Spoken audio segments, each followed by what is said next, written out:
Hello everybody, welcome to the first episode of the Frostcast, presented by Frostbolt Digital Media. Our guest today is Chris Briscoe. He is a co-founder of South African sports apparel brand Solus and Apostle Movement, a revenue research and design agency that focuses on assisting businesses with long-term growth. In today's show, learn about what problems Chris was trying to solve with his businesses, what the toughest part of running his businesses has been, his take on the importance of mentorship, and much more. We hope you enjoyed today's episode. Hi, Chris. Welcome to the Frostcast. Awesome to have you on this week's episode. We're going to talk about your two businesses, Solus and Apostle Movement. So I'm excited to hear quite a bit more. And the first question I had for you was, what was the original idea behind your two businesses? And maybe what's kind of the problem you were trying to solve? Thanks, Josh. Nice to be chatting to you and Raul. And if I'm honest, starting out the business was finding a way to work with my friends. I think being an employee in a business, you've always got a boss that's telling you what to do. And then you obviously make friends within the business. But I think for me, it was always, how do I start something that I can bring my friends into, that we can work on together and sort of build something that's bigger than us? So that was the reason. And then the problem we were trying to solve. So with the agency that we work on, a lot of the companies we work with are like small to medium startup businesses that are going through like the initial phase of building out their first MVP and taking it to market. And there are a lot of options out there for you guys to like acquire customers and start building pipeline. But a lot of it is not vanity metrics, but like pumping money through ads. And for software companies, doesn't really work like that. Usually the software you build is quite niche and solves a specific problem. So we built the agency around being able to build repeatable and scalable pipeline. And yeah, a lot of it came from our own personal experience in a specific niche, whether it was retail tech or like web dev tech, because a lot of our clients are in the WordPress space. So having pulled that in from previous experience, that was there. And then with Solus, I mean, that's only been the last year that I've been involved with that. But I think building a apparel brand in South Africa that's got versatile gear that can like transcend different functions and activities, that's the main thing, and just make it a cool brand really. So we're only moving between like first and second version of the brand now. And gosh, you'll know from working at Adidas, like doing anything in retail, you've got to work at it a long period of time and build trust. So that's the fun part really. So I guess those are the two answers. Do you want to give me an idea quickly of maybe a 1 or 2 sentence summary of what Apostle Movement is as a business and then what Solus is as a business, just for anyone who isn't familiar with those two brands? Yeah, sure. So Apostle Movement, we started as a revenue research and design agency. I mean, anyone that's been on the internet before, you've had someone like DM you on LinkedIn saying, can we get you some hot leads, whatever. It's like the most intrusive and annoying thing in the world. But what they do at the end of the day is still try and like grow out your business. So we were between like outbound and design and content generation and distribution. And like I said, we position ourselves like specifically in business to business software as a service. Like that's our niche. And within that, it's either retail tech or web dev tech. And Solus is a premium activewear brand that my friend Oliver started 4 years ago, and then I bought in last year, and then we've shifted everything to Cape Town. And as you'll know, with retail, there's like always a fire to put out. So we're in that mess right now. That's really cool. I was kind of wondering about all those fires you're talking about with regards to the retail space. How I think Raul probably has some good questions with regards to that from his experience working with the Mad Dogs. Yeah. I mean, on the Solus side of things, I mean, do you guys manufacture everything locally in South Africa? Is that something that you focus on? Because that's something that we very much focus on in Mad Dogs, trying to sort of emphasize on using the local industry and manufacturing segment in South Africa.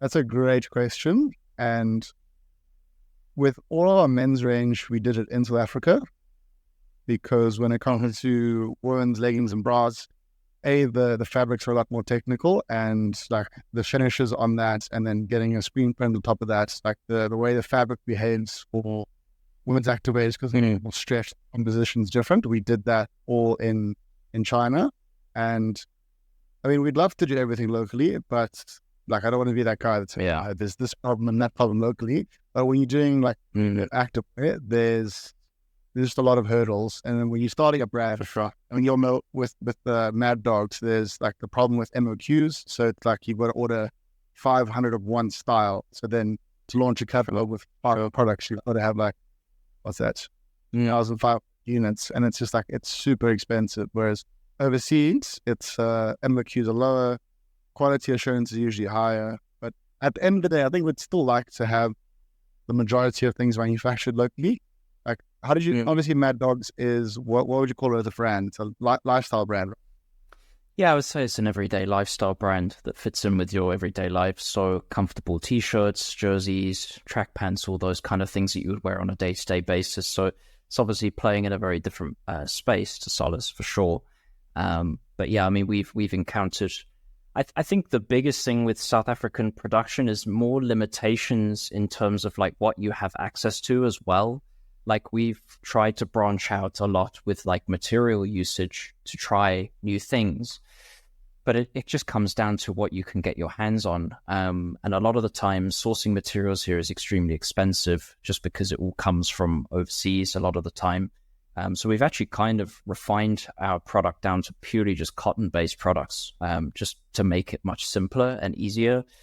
We just feel like that's the best way to really go because, yeah, it's a difficult space. And I guess back maybe 20, 25 years ago, the production segment in South Africa was far stronger, I think. I mean, I wasn't involved in it at that time, but as far as I've been told and I was aware, the industry was much bigger, much broader, and things these days, particularly I think with, sort of load shedding and that sort of stuff, it's kind of interfered with a lot of the production side of stuff. And I think a lot of overseas industries have managed to cut the costs down quite significantly, which is, I think, undercut a lot of the production industry in South Africa as well. So yeah, that's why we try and focus on it really, just to keep it as localized as possible to try and sort of, I guess, promote South African business as much as we can. But it definitely, I mean, I can imagine with activewear, it's particularly difficult because you're dealing with quite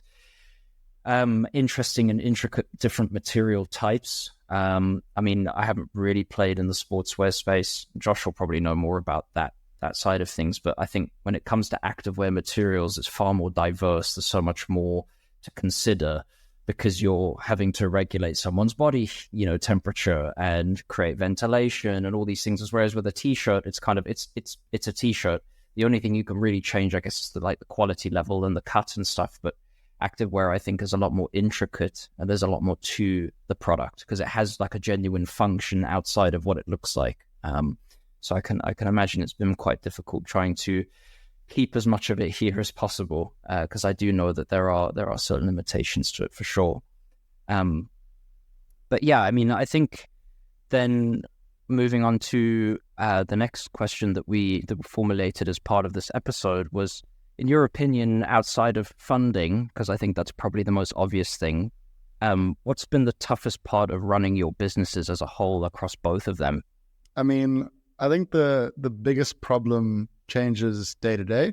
I'll speak about them individually. So I think for a service-based business, you guys will see as well, the biggest problem or the biggest variable that you're working with is your clients. So whether that's like A, when you start out acquiring them, and then B, once you're doing the work, actually managing them and delivering the service they signed up and the quality they need. And I mean, that in turn focuses on churn quite a lot. I mean, at my previous agency, the biggest problem was definitely churn, where you've got an incredible team that can sign clients, but then when it comes to actually delivering on the service, you don't deliver, the clients churn, and then you've got a big problem now because you're overstaffed and you don't have enough clients, but then you get more clients and then you're underserved with the workforce. So I think for our case, for Apostle, the start was actually just figuring out a handful of clients that were actually growing at a rate that we could help sustain them, and vice versa. Because a lot of people, from the conversations I've had, is when they start an agency, they'll take on any work that they can, and they'll do it for like below what the market rate is. And then you'll end up doing all this work, but because your clients are like slightly outside of the scope that you're used to working in, or you're not like familiar with their product or how to help them get to market, you end up doing all this work that actually goes nowhere, and they don't grow. So what you end up with is clients that aren't happy, and you yourself, you're not too chuffed because you spent all this time doing work and it's gone nowhere. So I think we had some like teething lessons at the start, just realizing rather go slowly, but try and match your clients' personalities and their products to your offering. And I'll give you an example. Like the first client we signed was called Pattern, and they've been with us since the beginning. And they're a company that's also like going, not necessarily from seed to Series A stage, but they've gone through the first like 20% of their like market validation. So it's just helping them scale. They've got the product, they've got the team. It's getting from like B to C instead of A to B.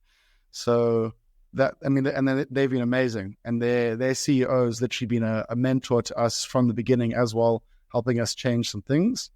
And then for Solus, the biggest problem there, I'd probably say expectations. When you've got two different people that have not two different visions, we've obviously like agreed on what the brand stands for and where we're going. But I think when you've got multiple stakeholders, multiple founders involved, especially with a brand, you've usually got someone that's front end and someone that's back end. So someone creating the product, someone like taking it to the market, doing marketing and sales, and just making sure that those two things are aligned constantly is crucial. So, and I mean, there's a lot of ways to translate that. So like the amount of product that you can afford to make is the amount that you can actually afford to sell. And there's like so many different variables that happen, from production to getting it to market, to selling it, to reordering. So I think anyone that's building a brand and a product-based business, like I think that's definitely the hard part, is the glue between the front end, the back end. So yeah. Nice.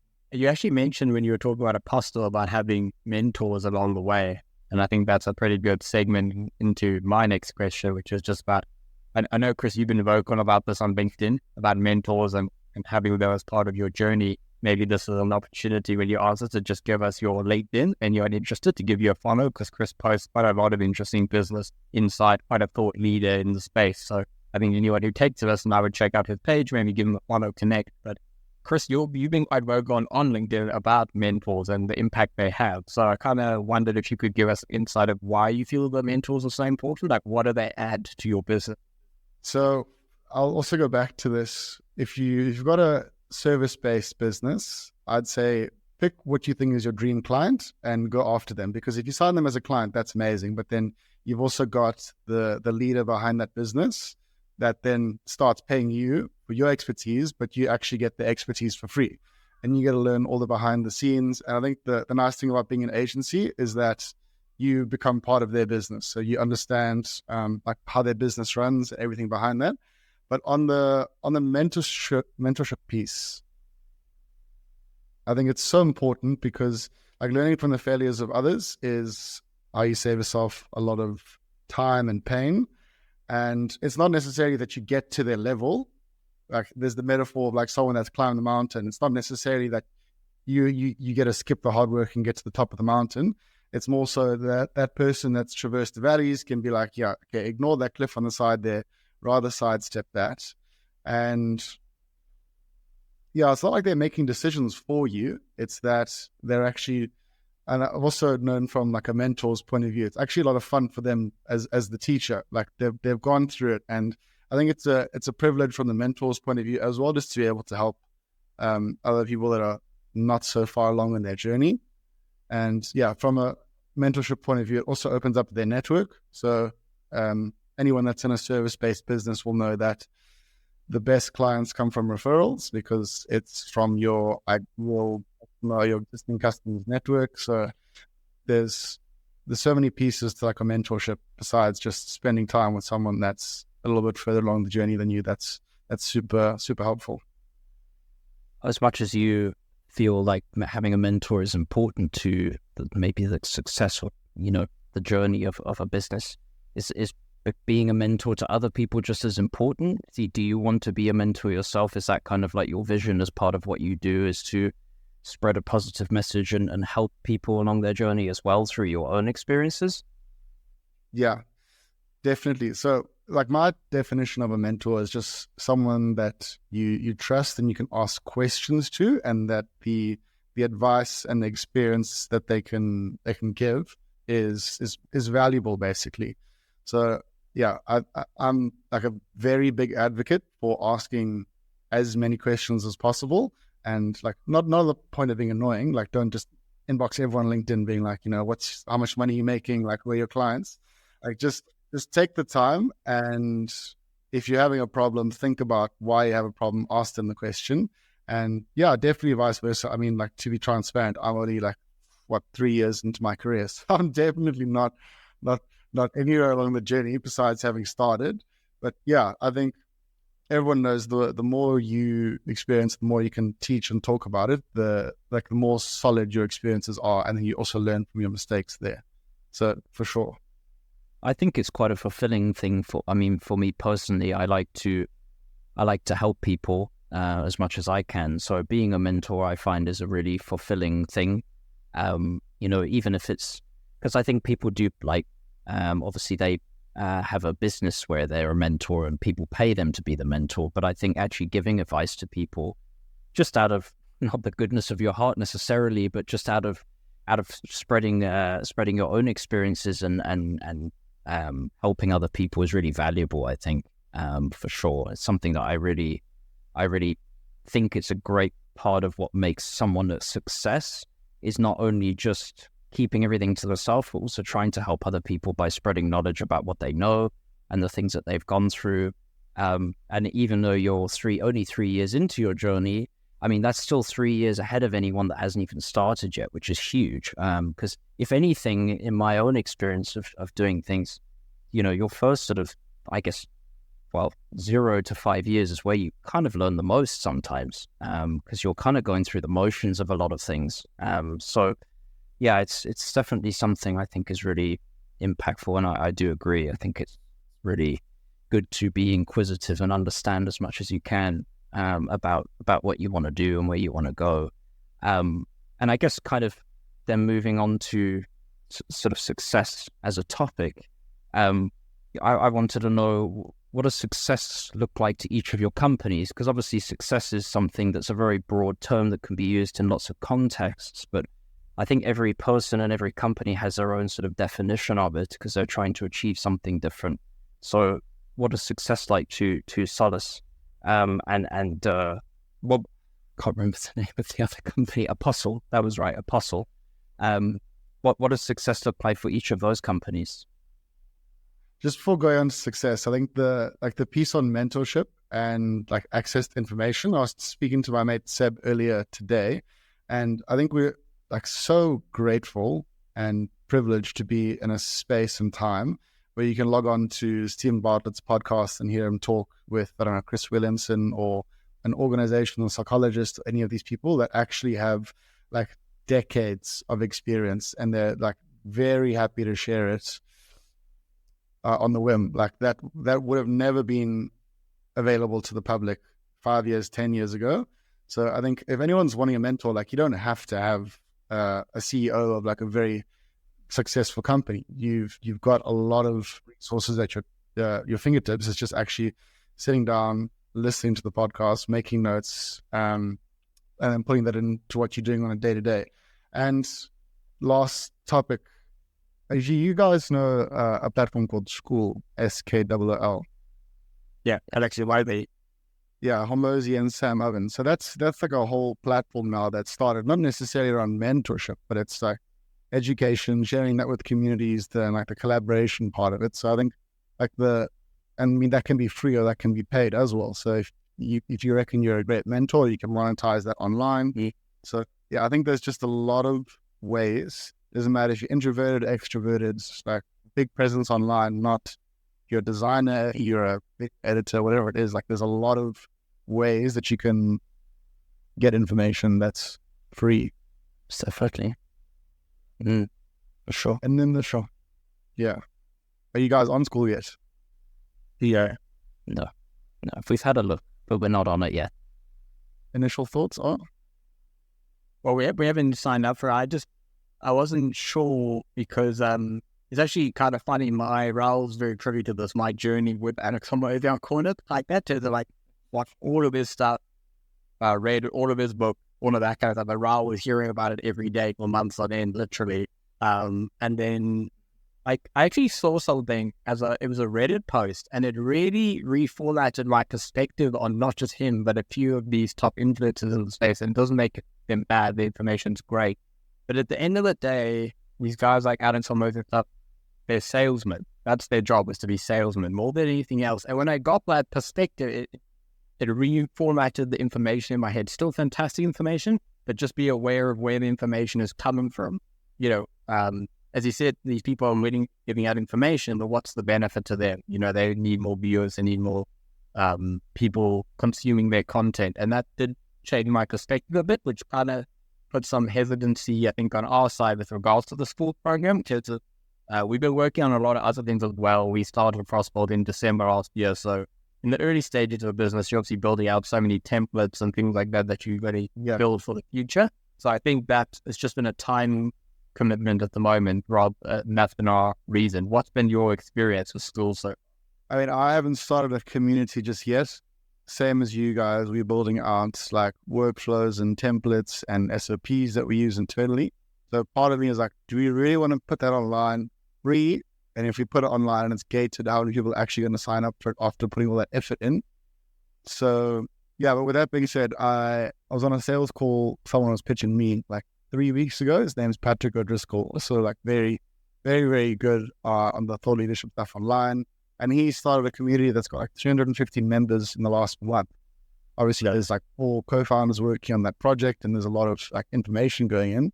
But yeah, I log in every day, and there's people commenting from Australia to the UK to the US. So the fact that it's growing and people are engaging, I think it's awesome. I think it's also going to change a lot of the dynamic for not necessarily like Coursera and Udemy, but the different ways that people can actually interact and learn nowadays. For sure. And then changing sort of the topic a little bit, I wanted to know kind of in the industry, like digital agency, as well as sort of on the sports apparel side of things, do you have any maybe tips or tricks if you were sort of starting that business now? What advice or suggestions would you have to someone starting from scratch in those two industries? I want to be that guy and give the same advice that I said to Seb this morning. And just say, I mean, you and Raul have already done it. Just find a friend that complements you skill set wise and work with them from the start. Make sure you guys set your vision.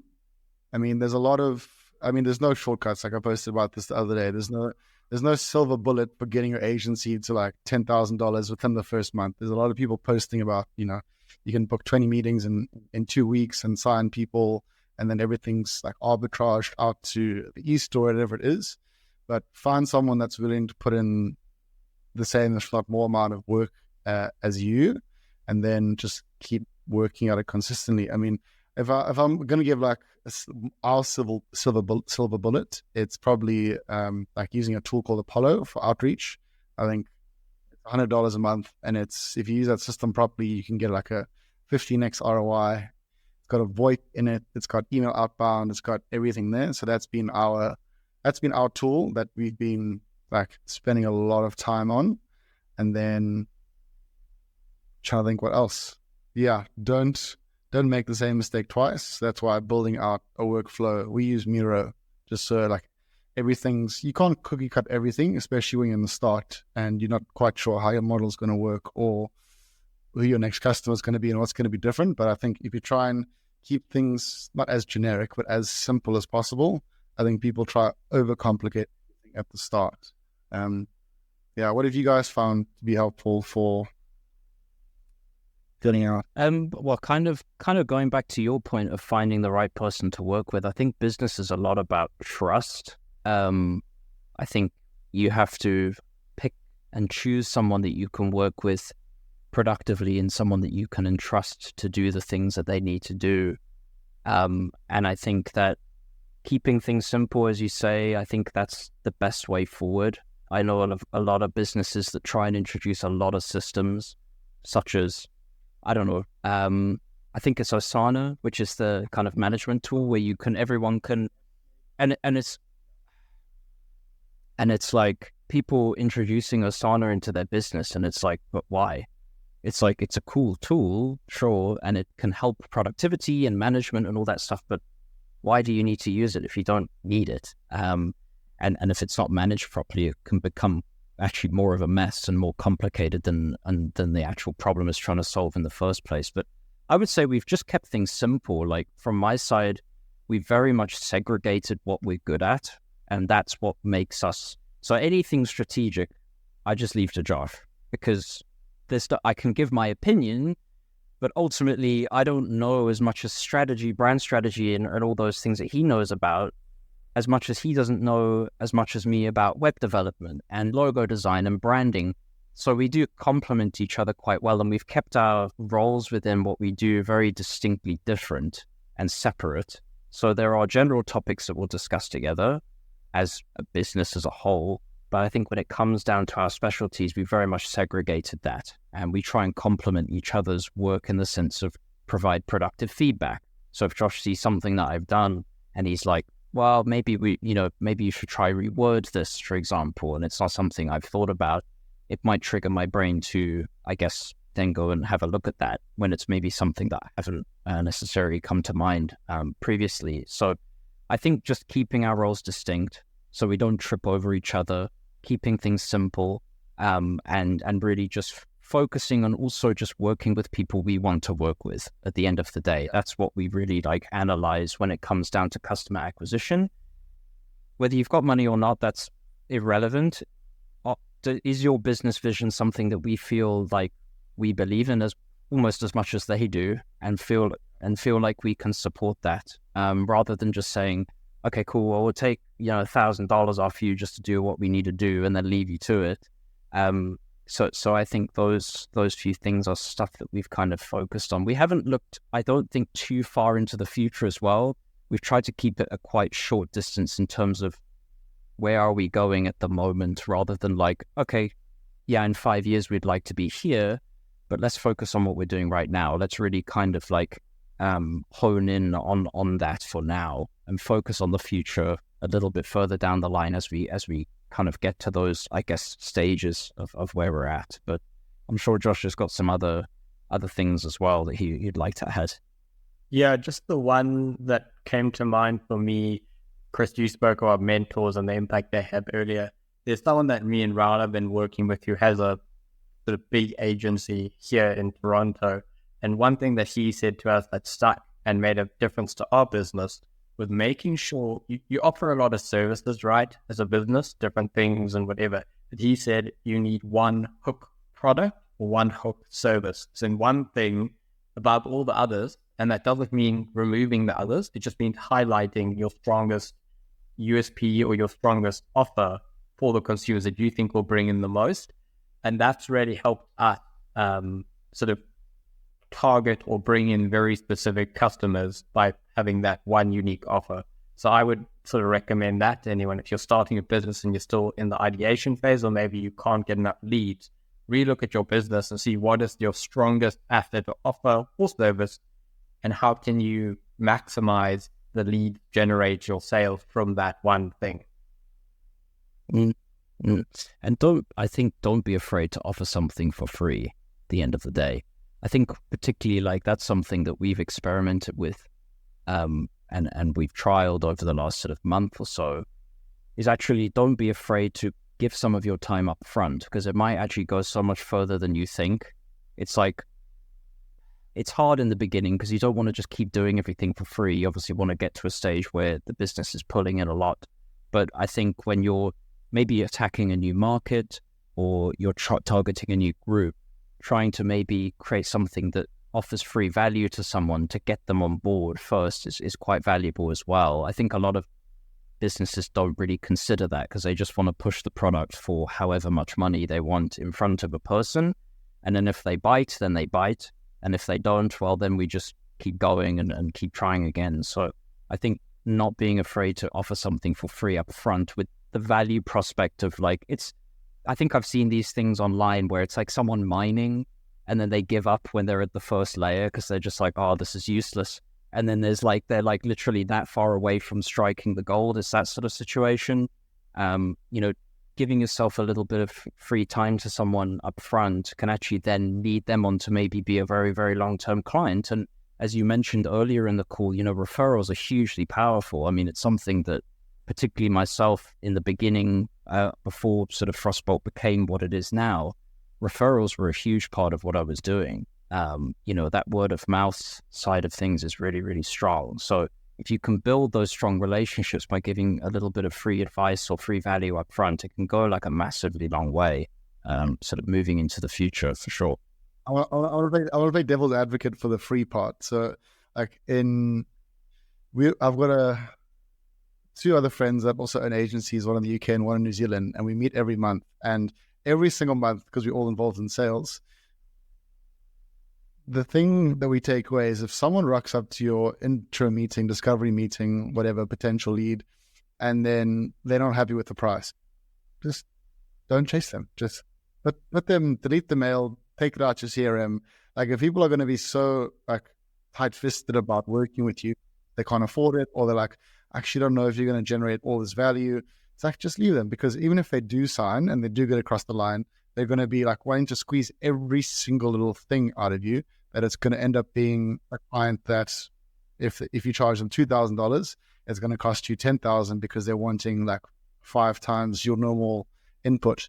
And then like we're pretty geeky about sales. So if someone can't afford you at the right time, not the question we had before, maybe it's just not the right time for them. Like maybe it's next quarter. What I found to be like a very helpful sales trick is just saying, okay, well then what we'll do is I'll become a consultant for you. So you pay me $250 a month, $500, whatever it is. And then we have one meeting a week. And then during that meeting, like you'd be surprised what people actually don't know. And then just having a conversation with them, you can just either point them in the right direction, turn something off that's wasting their money, turn something on that's quite easy to do.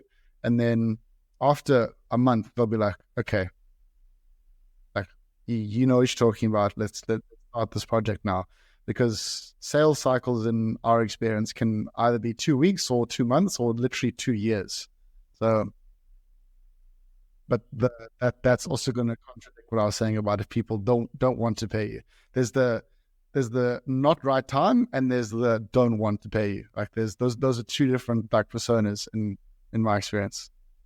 Chris branched off somewhere else when I asked this question, or I think he added on to a previous point, but what does success look like for each of your companies? So my friend's got a game that's called Cards for Conversation, and one of her questions is, what does success look like for you? And that's usually like a very personal, like spiritual way versus business. But for us, we try and blend them together. So like, I don't think there's reason to silo your personal life and your business life because they overlap constantly. But there are a way of answering that question is, I think when you build a business with friends, you build it around your lifestyles. And our lifestyles and our mission is to get people further along and in a better place than they were before. So that's why we're a growth business, because we help take your business from A to B and, grow revenues, like very specific goal. Makes it sound very like transactional. But at the end of the day, success for us is working with businesses that we're actually able to grow, whether it's software companies or brands. So, I mean, that's the same for Solus. We'll then answer that more from Solus's point of view is, I mean, it's a product-based business. So at the end of the day, we want to bring out a product that we're proud to sell and that actually delivers on the promise to the customer. So high quality, versatile, and like people are proud to wear it. I mean, you know, when you buy, I don't know, a pair of Adidas Predator boots and you go play footy, like the feeling you put it on when you put the boots on, that's kind of the feelings you want distill in people where they're putting on a fair of our running shorts or our quarter zip or whatever else we're going to drop soon. You'll see it. But yeah. Okay, that's interesting. Yeah, because I guess, I mean, success is a really general term. It's really hard. Like when someone says, what does success mean to you? It's such a broad question. So it's interesting how it does definitely change. But I like the fact that you've kind of blended the sort of, I guess, spiritual aspect of what you mentioned in with the businessy side, because I think people often look at it as like number driven. It's like, okay, if we reach $1 million revenue in this year, then that's kind of like that's success for us, So I think actually often kind of, particularly with, I guess, with larger businesses, that kind of tends to fall away, whereas with smaller businesses, with people you're working with, particularly with people I think I guess in like my case with Josh, it's sort of we've got a more mutual understanding, and the business for us is a lot more personal. So I think it's easier to keep that more sort of like, I guess, spiritual side of it, rather than just kind of only focusing on the financial element. But it is interesting. I think it's important to keep those values, though. I think it shows through. You can definitely see when a business is very corporate-y, just push when it comes to like a particular just product. I mean, I know with clothing, it's quite hard. Like product-based businesses are quite difficult because you have to put a product out there. I mean, you can't not sell a product. It's just about how do you kind of like translate that message of, what you want to get out there to your consumer and your customers within your product, I suppose, and the messaging that you use and how you sort of translate that messaging across. It's quite a hard balance, and you have to kind of play at it quite a lot.